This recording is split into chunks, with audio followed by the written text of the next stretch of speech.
Добар ден, почитувани, пред вас се минутите резервирани за најновата Телма амбуланта. Вртоглавиците се многу непријатни за оние што ќе ги искусат. Велат понепријатни дури и од болката и предизвикуваат силен страв. Дали вртоглавиците се болест или пак симптом за некое нарушување? Како да се утврди вистинската причина за вртоглавицата за да може да се спроведе соодветно лекување? Се за вртоглавиците од денешниот разговор со доктор Марија Гашовска, специјалист по неврологија во Аџибадем Систина. Докторке, добре дојдовте во студиото на Телма. Добре најдов и благодарам за поканата. Променливото време создава дилеми кај луѓето што да облечат, дали може би зимска, пролетна или летна гардероба, но кај оние кои што страдаат од метеопатија, значи кои што се метеоропати, се создава уште поголема дилема дали ќе можат нормално да функционираат и кога исто така. Некои од луѓето кои што чувствуваат тегоби при промена на временските услови се жалат на стегање во главата, но и вртоглавица. Зошто тоа се јавува? Тоа е точно и тоа се јавува затоа што временските прилики и неприлики, како сакате, односно климатскиот фактор, многу влијае и на појава на симптоми и на појава на разни заболувања. Па така и за вртоглавицата и за многу други. Например, често пати кога времето се затоплува, кога почнуваат летните горештини, слушаме како лекарите им даваат совети на пациентите кои имаат хронични заболувања, например покачен притисок или тегоби со срцето, да не излегуваат непотребно надвор на високи температури, да не го изложуваат телото на покачени температури. Тоа е затоа што времето, односно климатскиот фактор, е фактор за појава или провоцирање на некои заболувања, како што например полот, возраста, годините се ризик за одредени болести, истото и со климата. Така, значи може да се јави и вртоглавица како резултат на промена на временската температура или пак на дворишниот притисок кога почува да врне и слично. Да. А дали вртоглавицата е болест или пак е симптом? Вртоглавицата не е болест, вртоглавицата не е диагноза, туку таа е симптом кој што обединува многу диагнози, односно многу заболувања можат како симптом да имаат вртоглавица. Значи, ние зборуваме за симптом и ќе го поврзуваме со одредени заболувања во текот на муабетот, на разговорот соодветно. Така, значи, кога некој ќе дојде кај вас и ќе каже дека има вртоглавица, не може веднаш да се постави диагноза, туку е потребно да се направат низа испитувања. Обично, кои се главните причини за тоа, односно, каде се наоѓа центарот за рамнотежа? Така. Најпрви да ја дефинираме грубо вртоглавицата, односно овој симптом кој што е доста непријатен и често многу ги паничи пациентите, а во најголемиот број од случаи нема потреба за паника. Значи, вртоглавицата представува едно илузорно, непредвидливо чувство дека нашето тело се движи во околината или пак околината се движи во однос на нашето тело. Центарот за рамнотежа се врти околу нас или пациентите го опишуваат како ротација, вртење, рингишпил, немаат лоп од нозе, се лулаат како на брод и слично. А може ли да ги влече нешто само на една страна? Дали тоа вртоглавица? Може, да, и тоа е вртоглавица. Добра ви е забелешката. Често пропратни симптоми на вртоглавица сега ќе користам медицински термини, но ќе ги образложам. Импулсија, тоа значи дека некој ви го турка телото према напред, ви го фрла, или осцилопсија, тоа се ритмички движења напред-назад. И пациентите кои имаат вертиго вртоглавица ги опишуваат токму нив. Инаку кога се случува, кога настанува вртоглавица? Значи, нашите сетилни органи, окото како сетило за вид, увото како сетило за слух и мускулите, зглобовите, коските, затоа што во нив има сензорни рецептори, ги примаат информациите од околината и ги носат од периферијата и ги носат во центарот за рамнотежа. Во мозокот, тој се наоѓа во малиот мозок и во мозочното стебло. Тоа се два делови на мозокот.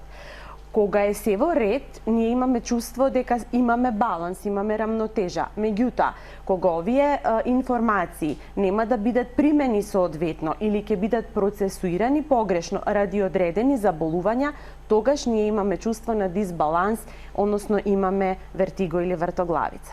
Така, кога имаме чувство на дисбаланс, дека просторијата се врти околу нас, дека го губиме тлото под нозете или пак дека ништо не влече на страна, дали може да се тоа да биде пропратено со некои дополнителни симптоми?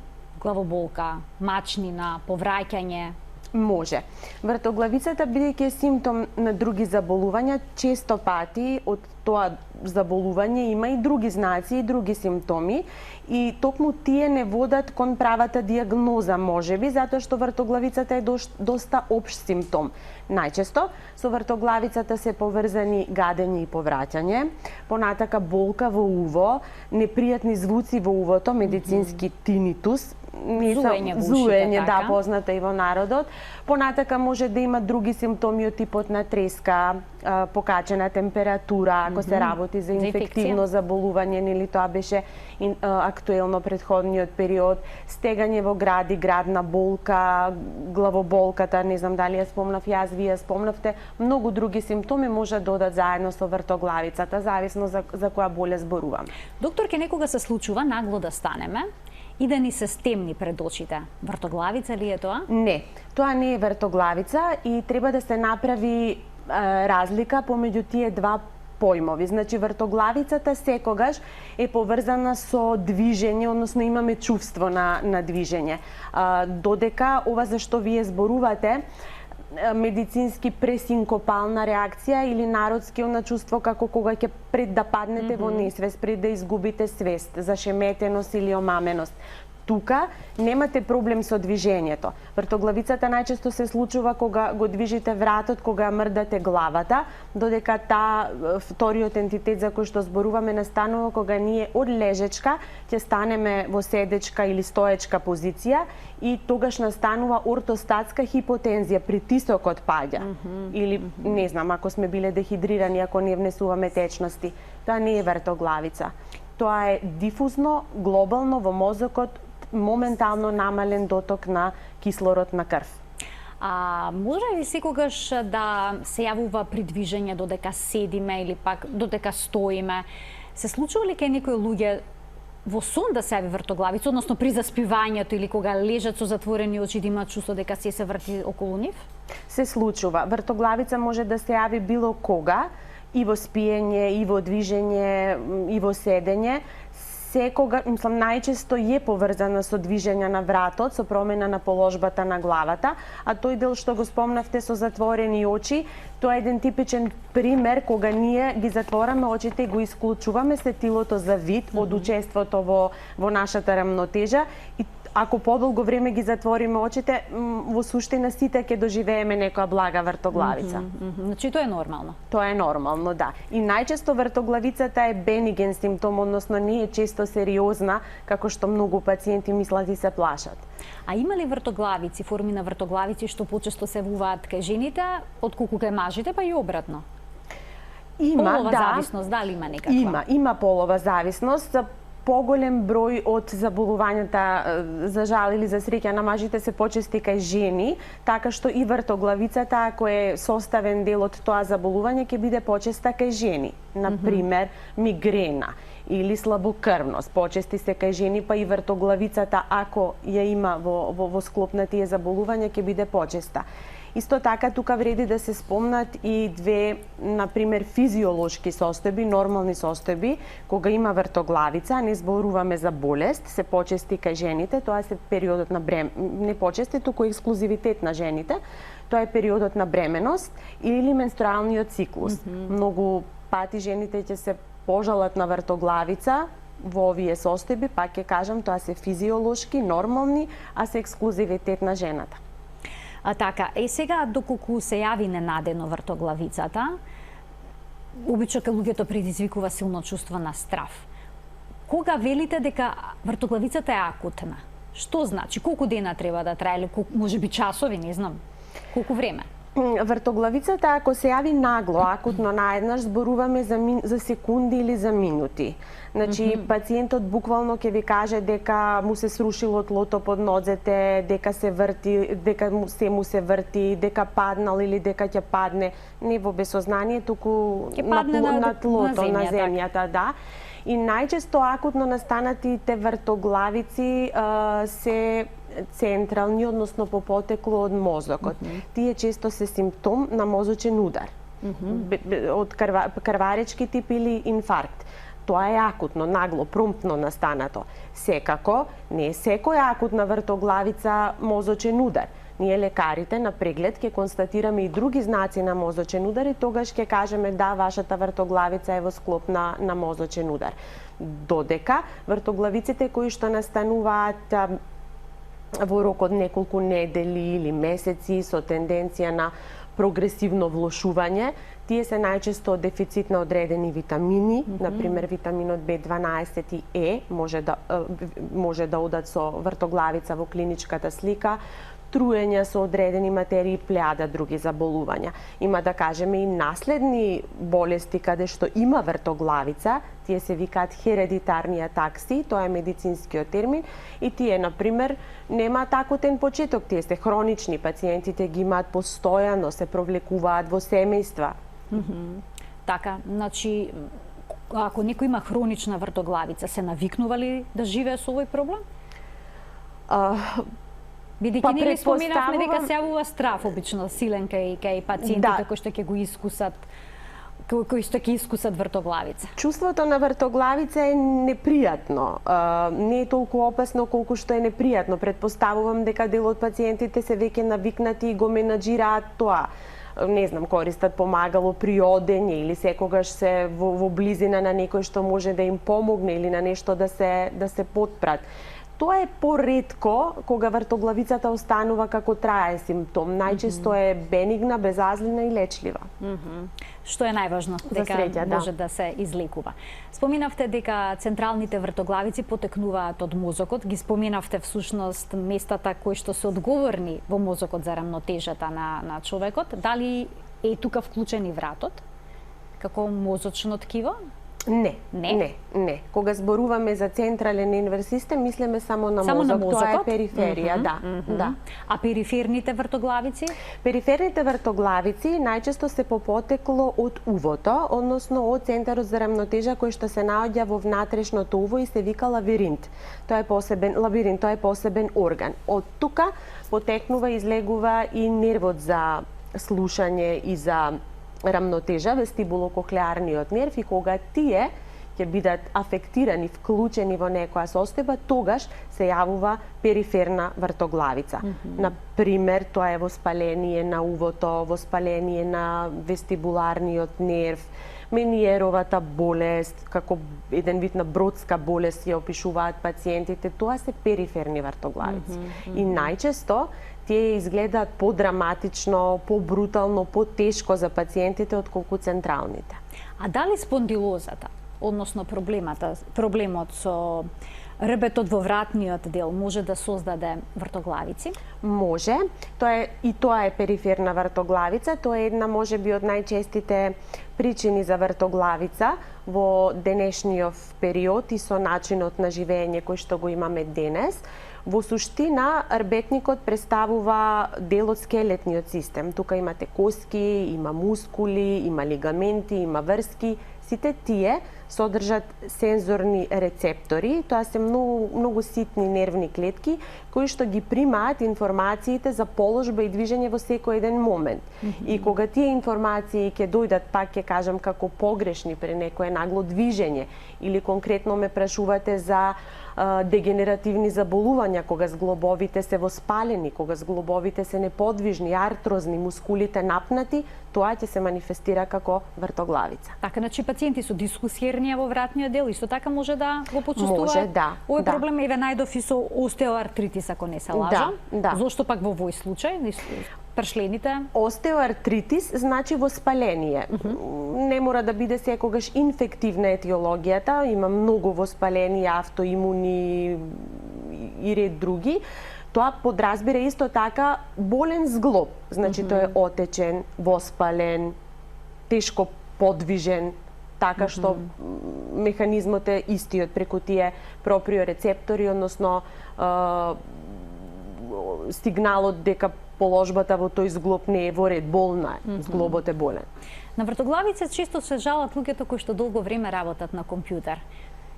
Таа положба на главата ја имаме и сите ние што користиме долго време мобилен телефон или разни уреди со екран. Потоа архитектите кои што цртаат, на што се должи тоа? Тоа се должи на принудната положба, неправилната положба која овие професии имаат. Стоматолози, архитекти, сликари ги спомнавте.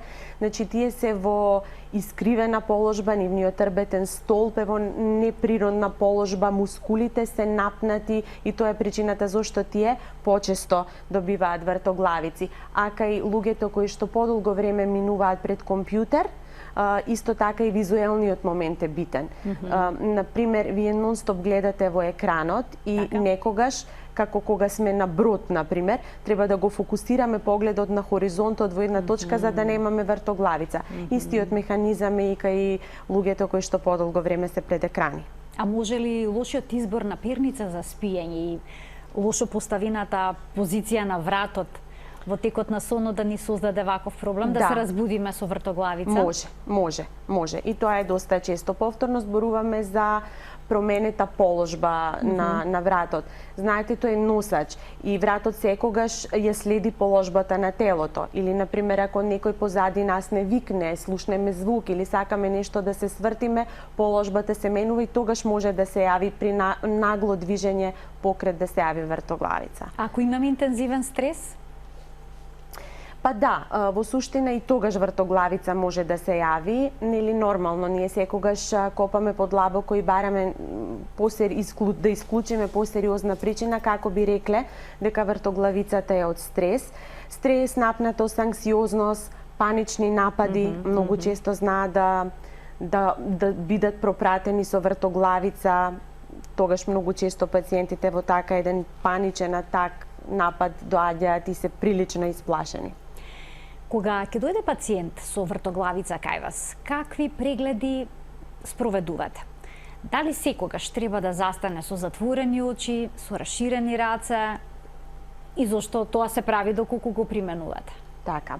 Па кога пациент ќе дојде во невролошка амбуланта, еве и се жали на вртоглавица, ние секогаш правиме најпрви невролошки преглед. Тој преглед е клинички, користиме одредени инструменти во нашите амбуланти и тој преглед ни дава многу битни, многу важни информации дали кај дотичниот пациент има страдање на нервниот систем, централен или периферен. Тој дел што вие го спомнавте, тестот со отворени и затворени очи во стоечка положба, тоа се вика Ромберг тест. Тој тест е редовен во невролошкиот преглед и тест кој што го мери нашиот баланс. Значи, ние од пациентите, да го објаснам конкретно, бараме да застанат во исправена положба, со споени нозе. Така, споени, рацете се расширени? Да, рацете се расширени и исправени пред вас, да. И во оваа положба пациентот стои 30 секунди. Со отворени очи најнапред? Со отворени очи, потоа ние го замолуваме да ги затвори очите и стои во таа положба уште 30 секунди. Зошто тоа го правиме? За да го исклучиме видот како внес на информација за тоа каде се наоѓаме, што е околу нас и така натака. Овој тест е позитивен доколку телото на пациентот или неговите екстремитети, деловите се нишаат, се мрдаат или пациентот падне. И тогаш викаме дека пациентот има проблем со рамнотежата, која што може да биде пореметена од најразлични причини. Ако се одржува во стабилна состојба, тогаш тестот е негативен и тој пациент нема проблем со балансот. Доколку има благи некакви отстапки, ако се заниша на една страна или друга, тоа е нормално? Нормални се благи отстапки за нишување, сега тоа е веќе искуство на екзаминаторот, општо проценката и од прегледот и анамнезата, меѓутоа одредени отстапки да се дозволени. Што потоа испитувате? Што се вклучува покрај овој тест? Добро, невролошкиот после преглед. овој невролошки преглед ние констатираме дали пациентот има потреба од дополнителни испитувања. Некои пациенти немаат, тука завршуваме, а тие кои што имаат ги препраќаме на соодветни испитувања. Например, ако кај пациентот сме констатирале дека има страдање на централен нервен систем, пример покрај вртоглавица, тој има променет говор, има отежнато голтање, има испад во моториката или слабост, тогаш го испраќаме најчесто на магнетна резонанца на мозок или на компјутерска томографија, зависно од условите и можностите. Што е подобро? Магнетната резонанца е подобра, посовремена техника, поспецифична во секој случај. Подобро се гледа мекото ткиво, подобро се гледат мозочните структури. А што е со компјутерската томографија, доколку некој направи такво испитување, може да се даде добра проценка за проблемот или некогаш повторно се враќате на магнет? Толку добра проценка како магнетот не, меѓутоа во одредени медицински центри компјутерот е единствената можност и тоа исто така многу помошно дијагностичко средство. Компјутерската томографија денеска го има ексклузивитетот се уште за детектирање, дијагностицирање на крварење во мозокот. За се друго магнетот го има приматот. Меѓутоа е помошна дијагностичка алатка во секој случај. Правите ли ЕЕГ кај пациентите со вртоглавица? Тоа кога ќе се стават тие како се нарекуваат електроди на главата и се исчитуваат како кардиограм, како електрокардиограм изгледа. Да, баш така. И тоа е испитување кое што ја прикажува мозочната функција. Кај вртоглавицата нема толку, да речам, широка дијагностичка примена, може, зависно од тоа во кој склоп зборуваме за вртоглавица, мислам за која болест. Например, ако се сомневаме на воспаление на мозок, тогаш правиме електроенцефалограм. Меѓутоа поретко. А доколку се сомневате дека пациентот има атеросклероза, да речеме, на крвните садови во мозокот, правите ли некакви лабораториски анализи за да се потврди колкави се вредностите на мастите во крвта, на липидите и слично? Да. Таа група на пациенти обично е повозрасна. Тие пациенти, кога зборуваме за атеросклероза, тие имаат повеќе ризик фактори, повеќе коморбидитети покрај возраста, која исто така е ризик фактор. Например, се диабетичари, имаат покачен крвен притисок, имаат срцева слабост или срцеви аритми. Да, лабораториските анализи ќе ни укажат за можните причинители за атеросклероза. Например, бараме колку е гликемија, ако пациентот е диабетичар, колку му е просечниот 3-месечен шеќер, го испитуваме липидниот статус, бројот на тромбоцити, затоа што тоа се делови од крвта кои се во градбата на таа атеросклеротична плака. Доколку пациентите имаат вртоглавица, ги праќате ли на ехо можеби за да видите во каква состојба се крвните садови на вратот кои што носат крвта во мозокот? Да, многу често пак ќе кажам, зборуваме за малку повозрасна популација. Значи само нешто се повозрасни, доколку млад пациент дојде со вртоглавица, ќе му направите таков преглед или не? Зависно дали другите фактори зборуваат дека тој пациент има ризик од кардиоваскуларно или васкуларно мозочно страдање, меѓутоа почеста е нормално таа возрастна популација да ги праќаме, тоа е ехо доплер на крвните садови во вратот кои го хранат мозокот со крв. Испитувањето не е скапо, испитувањето не е штетно, прилично добра, брза дијагностичка алатка е за детектирање на стеснување на крвните садови, Доктор, ќе им дадеме можност и на гледачите да се вклучат во денешната емисија на телефонскиот број 3076-677. Почитувани како и обично, во вториот дел од емисијата ќе имате можност да се вклучите во програма, да го кажете својот проблем и да добиете стручно мислење, совет од докторот што е во студиот. Овој пат тоа ни е доктор Марија Гашовска, специјалист по неврологија во Аџибадем Систина. Доктор, ќе споменавте дека има најразлични причини за појава на вртоглавица. Успевате ли секогаш да утврдите што бил тригер факторот за овој проблем? Па, најчесто и секако дека треба максимално да се трудиме да дојдеме до правата дијагноза. Тоа им го должиме на нашите пациенти. Нормално, кога ја имате вистинската дијагноза и терапискиот пристап ќе биде поуспешен. Во суштина, најважно е кога ќе дојде пациент и ќе се пожали на вртоглавица, ние да разграничиме дали е таа централна или е периферна. Често пати тоа е многу можно само од клиничкиот преглед, тој што се случува врз основа на разговорот можете да утврдите. Да, може да утврдиме врз основа на разговорот и на прегледот. Например, Вртоглавиците кои што се периферни, еве да кажеме од увото, тие често се јавуваат интермитентно во напади. Значи Добра. во рок од еден ден вие ќе имате напади на вртоглавица и ќе имате периоди од денот каде што сте сосема нормални. Тие се јаки, брутални, многу им сметаат на пациентите. Тие ќе ви кажат не можам да одам како пијан, морам да се држам за нешто или за некого како би се одржал во исправена положба. Секогаш има нистагмус. Нистагмус е неволни движења на очните булбуси, ритмично тие се движат и тој нистагмус секогаш е во хоризонтална рамнина, значи во еден правец. И се разбира, кај периферните вртоглавици пациентите ќе ви кажат ме боли уво, ми зует ушите, не слушам на десно или на лево уво. Додека централните вртоглавици се поподносливи, значи тие не се така тешки, меѓутоа тука немате напади, кога ќе се јават и имаат тенденција да се одржуваат. Значи не поминуваат сами од себе, не се повлекуваат по известно време. Тие се подолготрајни, да, кај нив нистагмус или тоа неволно движење со очните булбуси може, но и не мора да го има. Ако го има, може да биде во сите правци и пак ние на прегледот наоѓаме други пропратни знаци кои ни велат кај овој пациент има централна вртоглавица затоа што има и други знаци дека му страда централниот нервен систем. И за среќа, вртоглавицата најчесто е бенигна, односно е предизвикана од некои причини кои што се лечат, односно почести се тие периферни, ајде да ги кажеме вртоглавици. Тука ќе пуштиме еден блок реклами, а веднаш потоа продолжуваме со денешниот разговор. Почитувани и останете на Телма.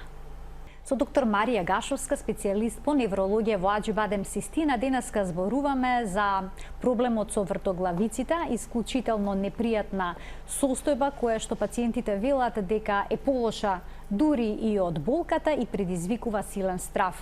Во денешната емисија веќе разбравте дека може да има различна причина за вртоглавицата, која што не е болест, туку е симптом, може да потекнува од централниот нервен систем, но исто така и од периферни некои причини, тоа се нарекува периферна вртоглавица. Сега докторке, доколку потекнува од централниот нервен систем, постојат ли некакви лекови кои што би го решиле проблемот за секогаш?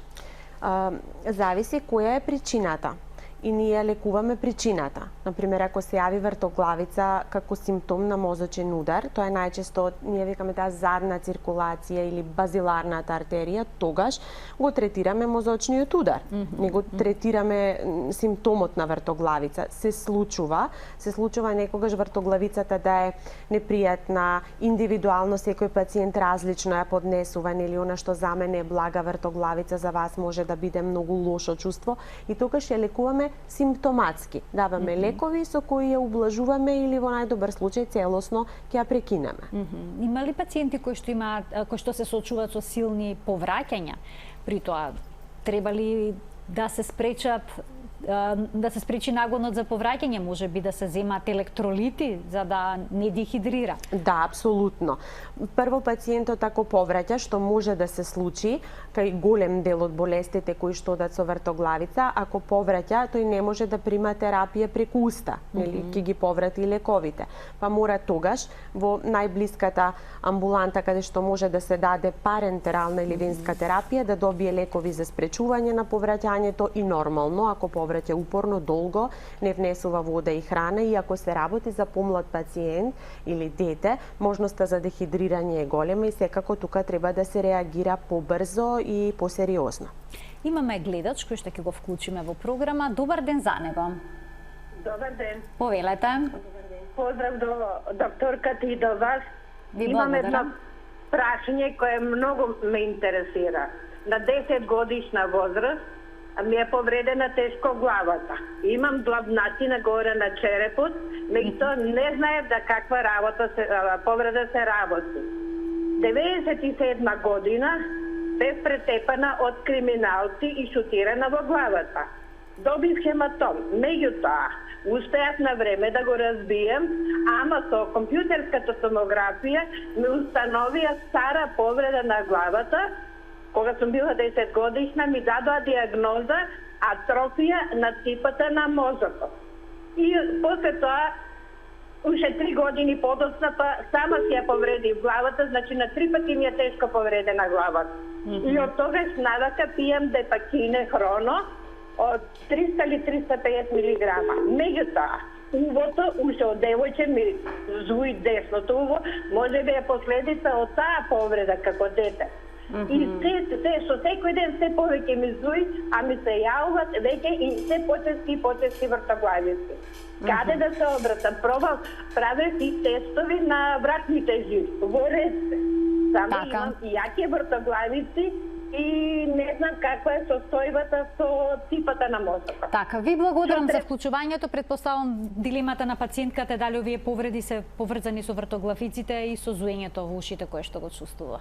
Ако добро ја разбрав, првата повреда на глава е била пред 10 години. Ја, колку што разбрав, од детска возраст била, на 10 години, но можеби не се добро, разбравме и да е, например, еве, нека биде и така. Веројатно не се работи за некоја сериозна повреда, кога пациентката нели комуницира со нас, предпоставувам, живее нормално, еве, оди по лекари и така натаму. Значи, не се работи за некоја сериозна повреда. Зависно тоа каде била повредата, она спомна дека е повредена ципата, тоа е обвивката на мозокот, зависи од тоа, од местото, анатомијата, каде е повредата, дали можеме да ја споиме клинички со вртоглавицата.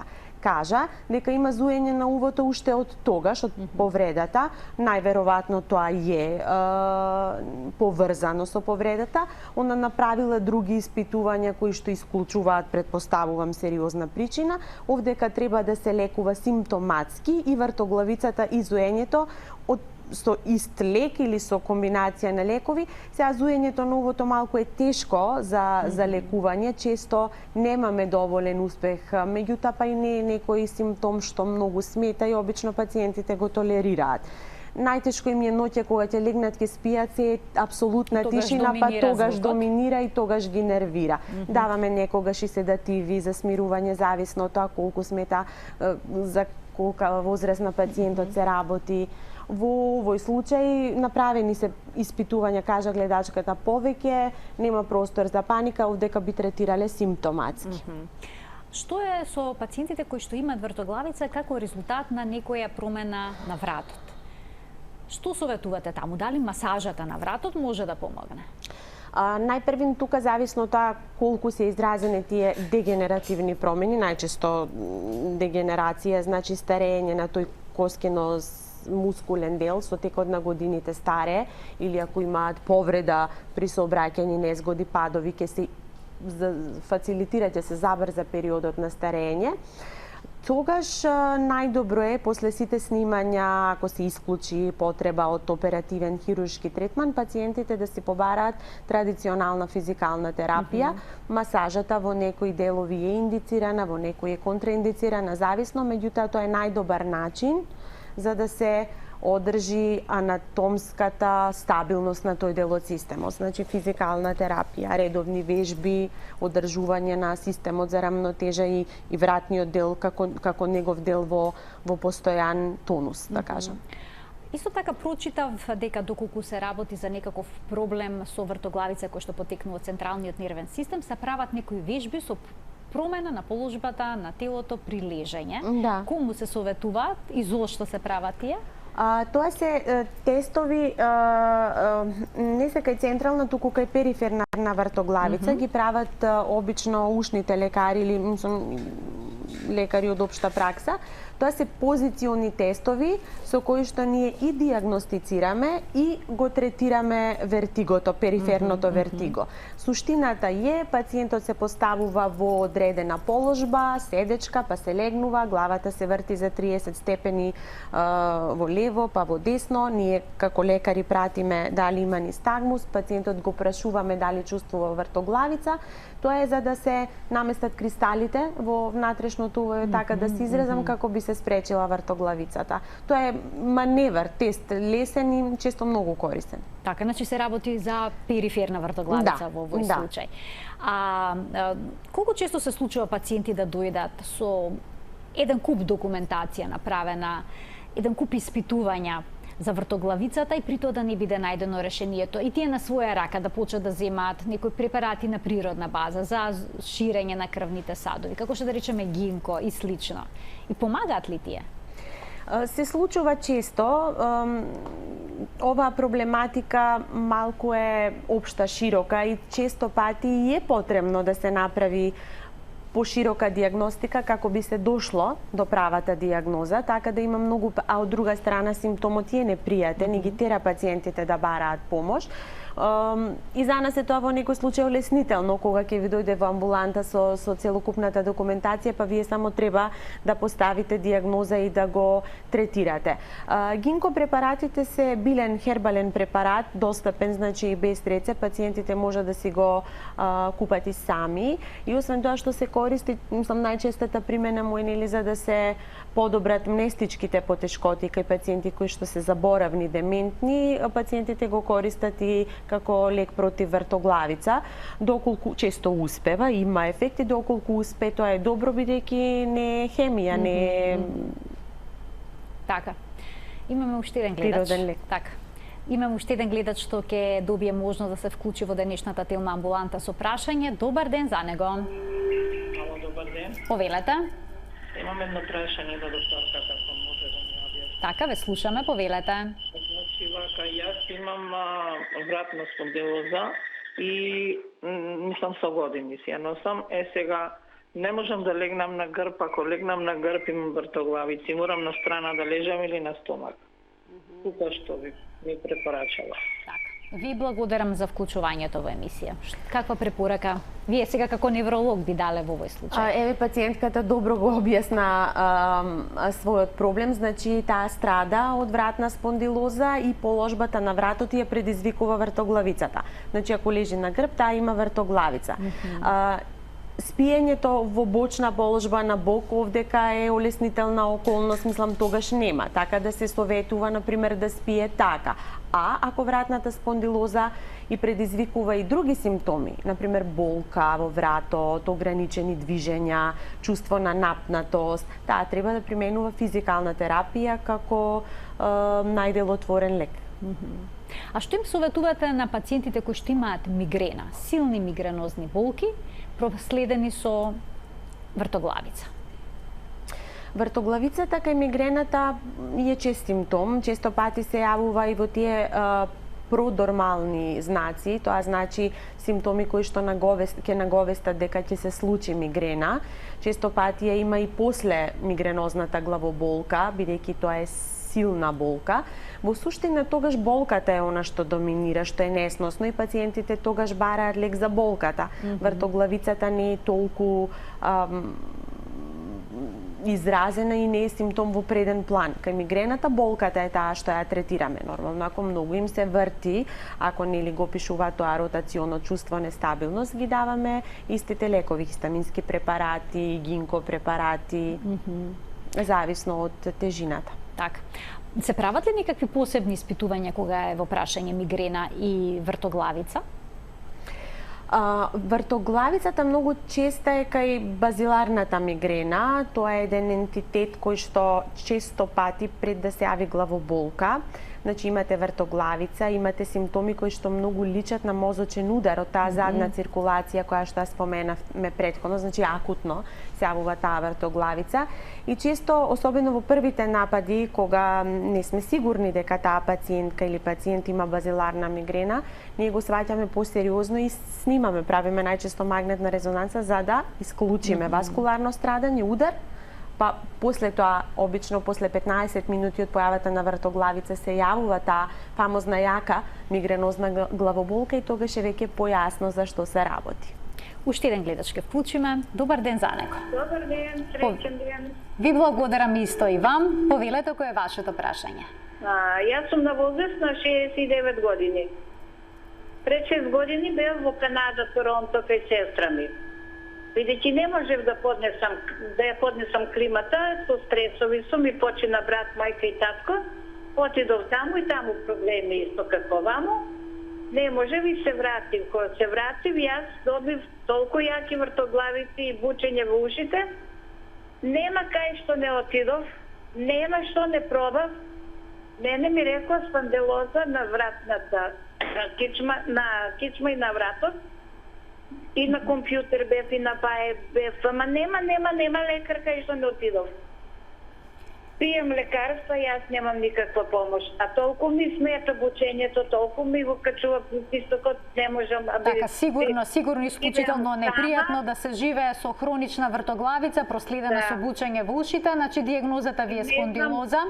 Ви благодарам што го споделивте вашиот проблем во денешната Телма амбуланта. Што можете да советувате во ваков случај? Кај што нема резултат, очигледно, симптоматската терапија? Нема резултати, тука се повеќе фактори испреплетени за веројатно за појава на вртоглавица. Пациентката кажа дека патувала, значи зборуваме за промена во атмосферските притисоци, така, промена во климата, така и започнавме на самиот старт на емисијата, стресови кои што и се случиле со губиток на членови од семејството и она добива вртоглавица. Од друга страна, вика направив се, нема што не направив, се е во ред.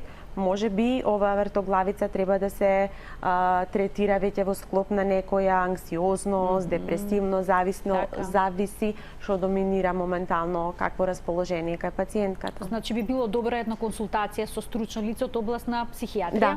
Да. Така. Еве кога некој ќе се соочи со вртоглавица, каде да се обрати? Кај матичен лекар, невролог, оториноларинголог, психијатар? Каде? Најчесто вртоглавицата, рековме, е бенигна, безазлена и не е сериозен симптом. Во суштина, некогаш нема потреба пациентите да се обретат и никаде. Тоа ќе мине спонтано. Доволно е да се обретат и кај своите матични лекари. Нема потреба веднаш да се дига паника и да се бараат специјалисти или субспецијалисти. Зависно од тоа кои се пропратните симптоми, таков лекар ќе се бара. Пример, ако имате вртоглавица и треска, температура, ќе се обратите кај инфектолог. Ако имате силна главоболка, променет говор, ќе се обратите кај невролог. Доколку со вртоглавицата имате повраќање, гадење, болка во увозуење, намален слух, ќе се обратите кај оториноларинголог.